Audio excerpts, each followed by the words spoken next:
What's going on, people? Glad to be back. Talk about these dogs. Neither of my mics on. Wow. I'm sorry. Hey, sorry about that. For some reason my mic was cut off. Um, it's your boy the Don back again with another rivalry week. Yeah, man, it's crazy, man. It's crazy right now. But yeah, I just introduced my boy LaTravis LT, very knowledgeable UGA fan, also a hometown supporter. I also have on with me a Bama writer, Brent Taylor. Let everybody know who you are, who you write for, where they can find you. Hey, thanks for having me on, guys.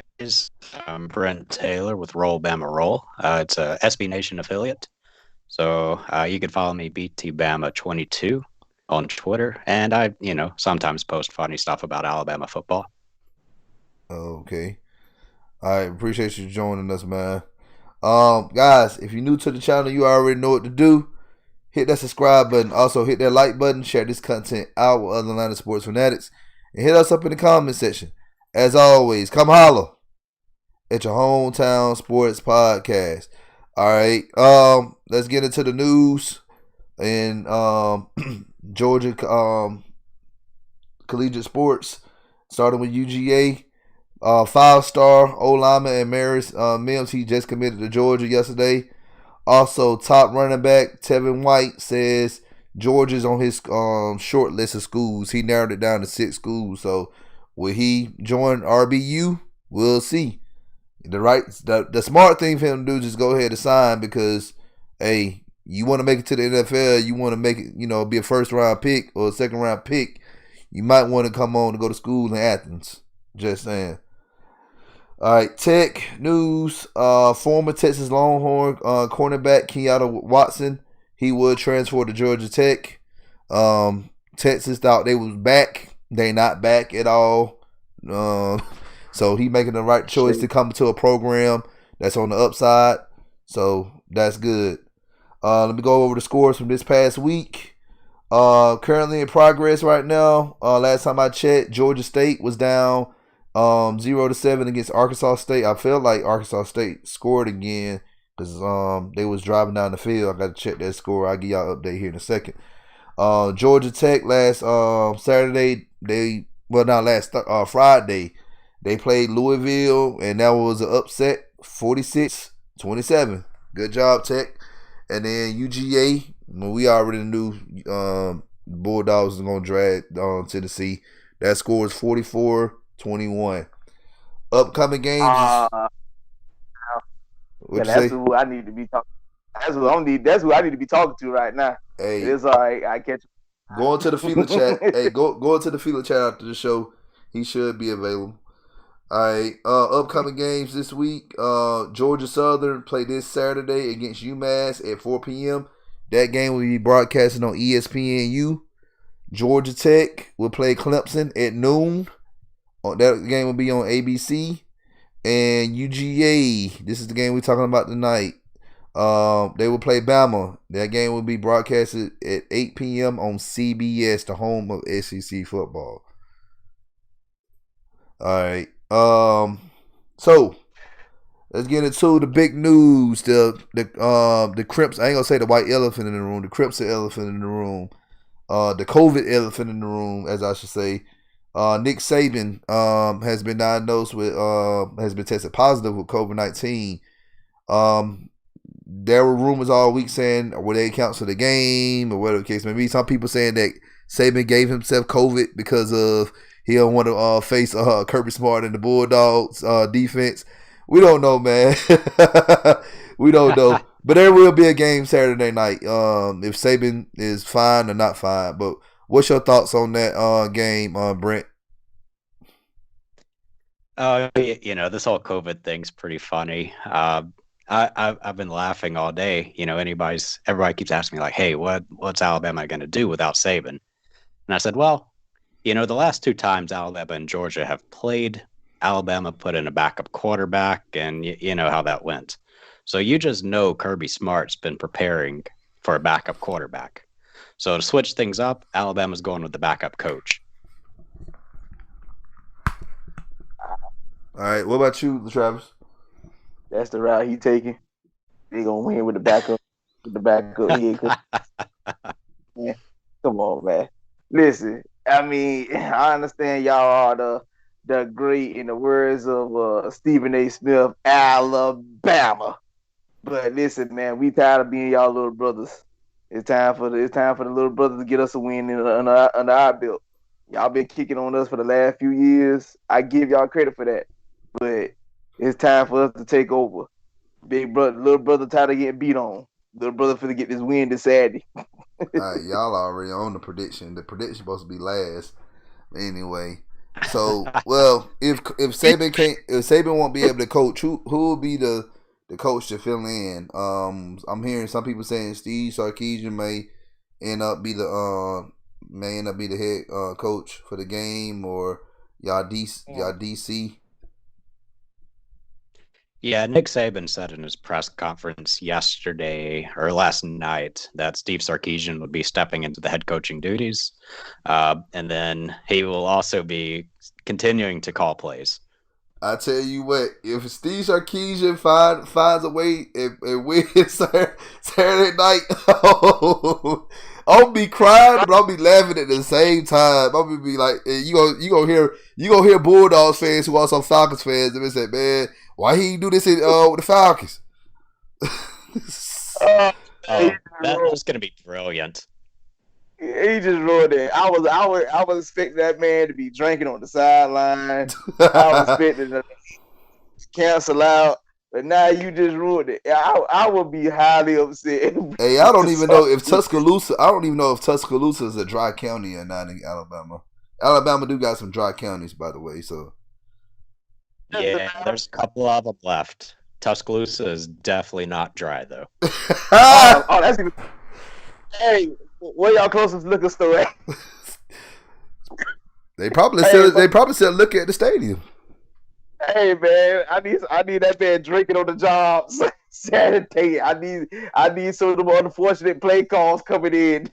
I need all of that Saturday. All right, Angelo, we got a person in the chat. What's good, Angelo? He said, I got a question for you guys. I'm a Georgia fan. Everyone keeps talking about Alabama's offense, Georgia's defense. I really feel our special teams might end up winning this game for us.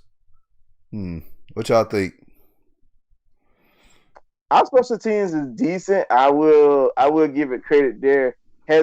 I haven't seen the explosiveness as we've seen when we had like Miko Harmon playing for us, but I mean it's decent. I mean it could come down to special teams making necessary plays for us to get the win and whatnot. I mean I do feel like the heavy hitters is I think Alabama's offense versus Georgia's defense, but special teams could come down being pivotal, especially when it comes down to field position.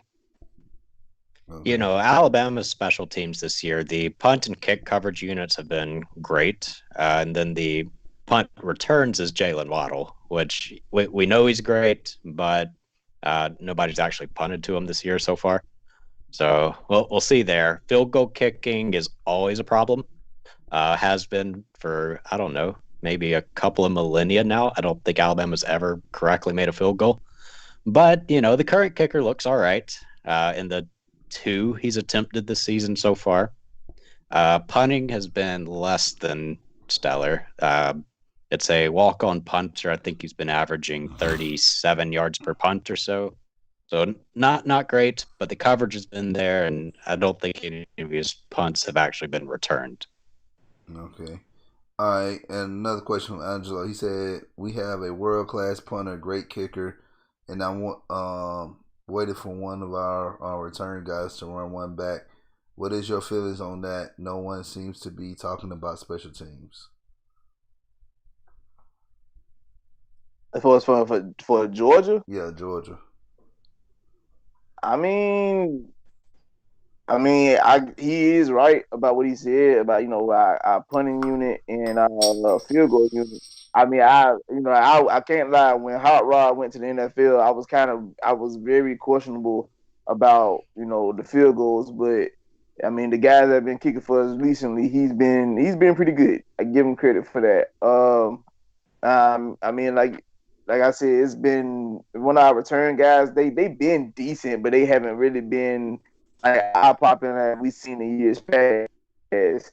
Now, beats that he said that Alabama's punter is a true freshman, and he's been averaging like 30 net yards. I mean, that could be pivotal for us. Like I said, is if special teams plays a key piece in this game, it's definitely gonna come down to field position. All right. Yeah. All right. Next question. Oh yeah, for you, Brent. So we talked about Saban having COVID-19. Anybody else on that Bama coaching staff or any players have ever got in contact with Saban when he had COVID?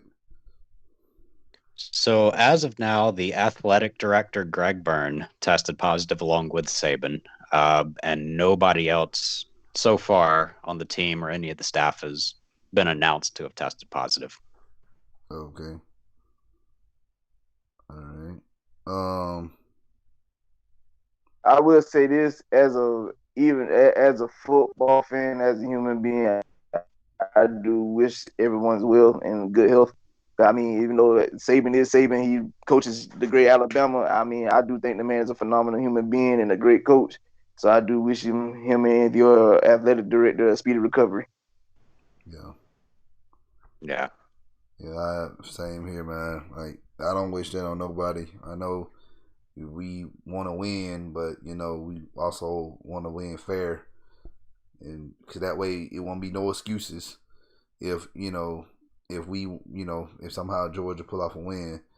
So Angelo was good. He said, "Yes, sorry about that, you guys. I don't have enough room, so I have to break the question up to two sessions." That you good, man? Look, as long as you're engaging and interacting, we'll read whatever you put on there.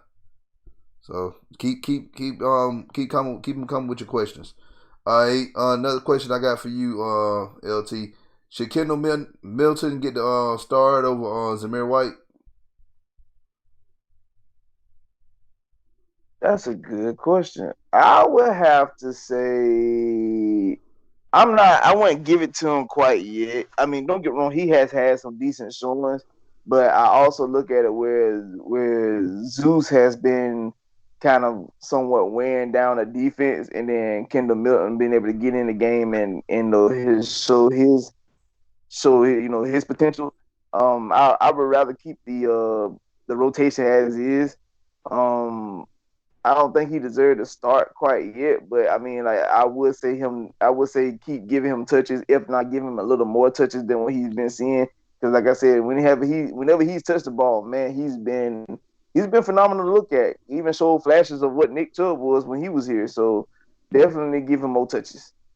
All right. Hey, I'll throw something out for you. I watched Georgia and Tennessee. Went back and watched that whole game, and the guy that really stuck out to me was Kenny McIntosh.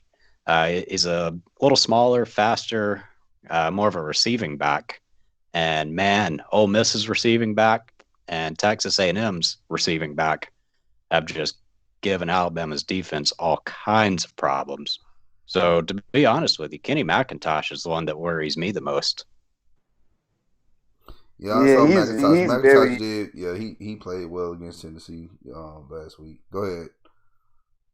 No, I'm saying he's very underrated in our backfield. Because we so used to seeing the brute strength and power of our running backs between Milton and Zeus and whatnot. And like you said, McIntosh do get lost in the fold, but like you said, him being a receiving back, he's definitely has done his job in that aspect. All right. All right. Next question. Can UGA defense stop Mac Jones?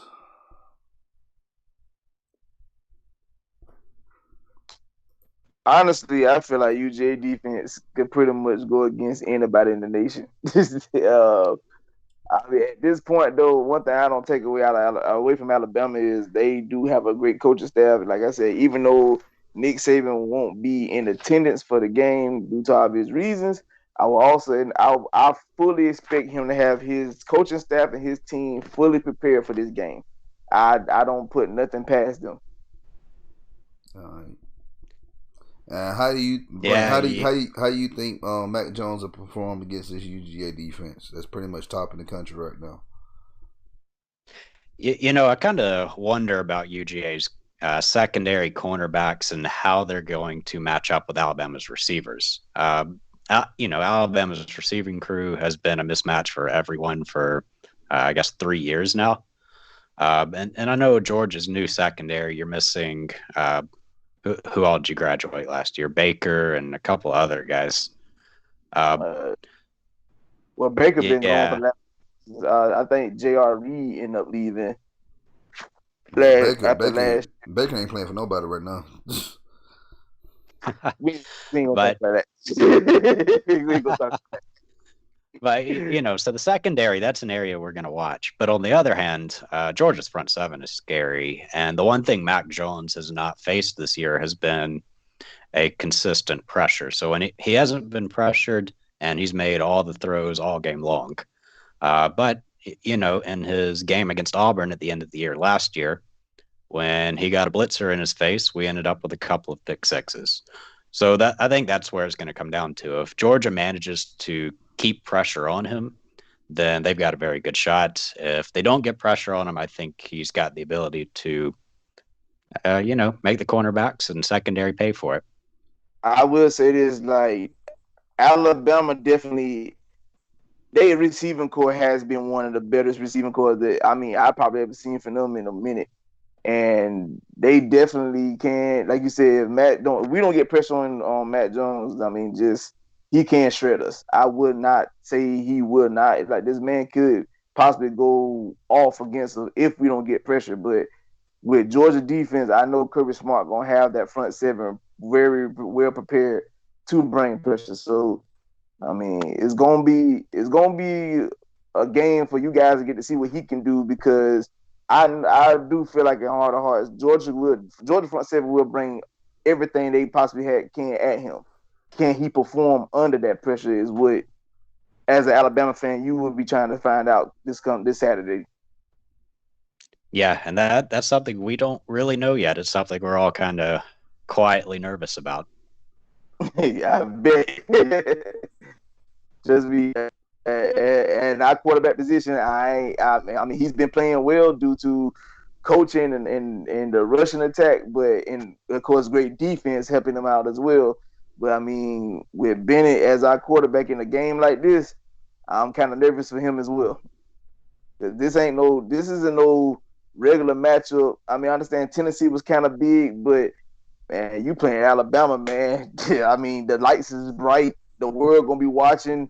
Is number 2 versus number 3 in the nation. Hey, you gotta come up big in this game. Yeah, it's a little different from Tennessee. Yeah. Yeah, way different. Very different. Exactly. All right, prediction time. Everybody in the chat, go ahead and start with your prediction. If you're watching this at a later time, just hit us up in the comment section with your predictions of the game going to be from now to Saturday evening. Starting with you, LaTravis, what you think the prediction going to be? Any typical Georgia fan gonna say some outrageous things, but I would say this: I do have Georgia getting the win, but I feel like it's gonna come down to like probably like who got the ball last, final possession per se. I might even go as far as saying it might come down to Alabama's offense versus Georgia's defense. Who's gonna be stronger at this point? So I feel like the prediction probably be Georgia. I'm gonna say Georgia 23, Alabama 20. Georgia 23. Okay. Hey, that's 20. pretty low scoring. Yeah, I think that's where it's going to be. I ain't getting my prediction yet. I don't think it's going to be a high scoring game. I don't team will touch 30. Neither team will touch. What about you, Brent? Oh, I've been going back and forth on this one. So normally I've got this method for any sort of big game like this. I try to think, what does everyone really expect to happen? And it's probably going to be the opposite. So, in this case, we've got Georgia's great defense and Alabama's great offense. And everybody's kind of expecting a stalemate there.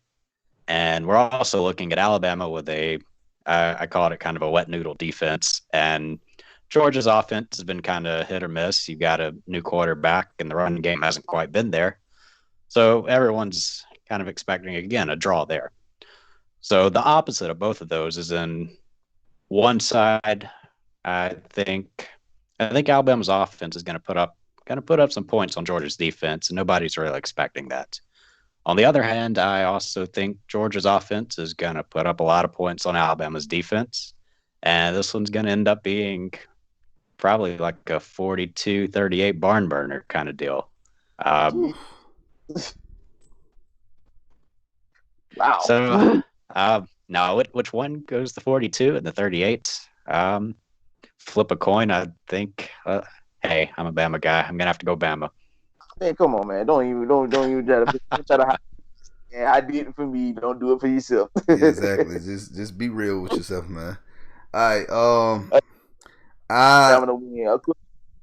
Yeah. My prediction in this game right now, I'm gonna say Bama 28, Georgia 24.